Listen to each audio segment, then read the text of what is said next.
very excited as well. You started doing stand-up again? Yeah. You filmed the Netflix special that's coming, yes? Yeah. And what has it been like being back on the road doing stand-up again? Because I know you took a break for a while. Yeah, I hadn't done stand-up in 10 years, and I'd done it for 15 years prior to the first Hangover, so that's how I really got my start in comedy, and it has been amazing. It's been, like, basically very personal, very autobiographical, and it's really like a one-man show with jokes. You know what it is? Yeah. It's just, it's so small jokes, and...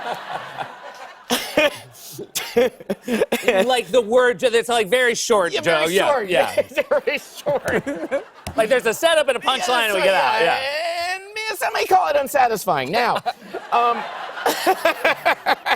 but it's very nice. You really kind of get to see, like, the first movie I did was Judd Apatow's Knocked Up, and I shot that movie while still having my day job, and really therapeutic to kind of go over the last 10 years of my life. And my wife's a breast cancer survivor. She's 10 years cancer-free, and thank you.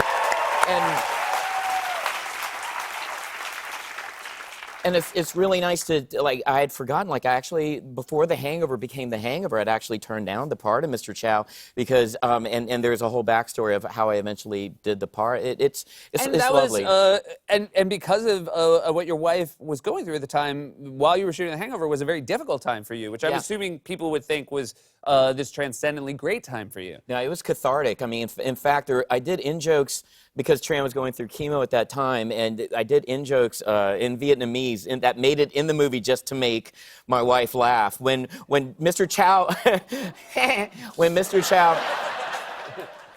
Mr. Chow is releasing Black Dog, he says, "Got chick," and this doesn't mean like release the hostage in Chinese. Actually, in Vietnamese, it means chicken die. For some reason, that just came up, and so a lot of these Vietnamese words are sprinkled in the final cut. And it's did you put as much thought into Mr. Chow's backstory as those people did for their Santa Claus? I didn't choose Chow. Okay. Chow chose me. I believe that. I believe that. You have another show that's coming up, Yes. and it's called Masked. What is it? It's The Masked Singer. The Masked Singer. Yeah. Yeah. Explain how the show works, real quick. Yeah, it's based on basically the most popular competition show in Korea and Thailand. And my mom, I'm Korean, and it's my mom's favorite show in Korea. And I got offered to be a judge on this show, and I was going to turn it down. I wasn't sure about it. I was like, and my mom's like, "You have to do this show." I was like, "You don't understand, Mom. I have no, what's the word, talent? I don't know." I don't know anything about music, and she was just like, she sent me YouTube clips and then Korean, like tapes of the Korean show.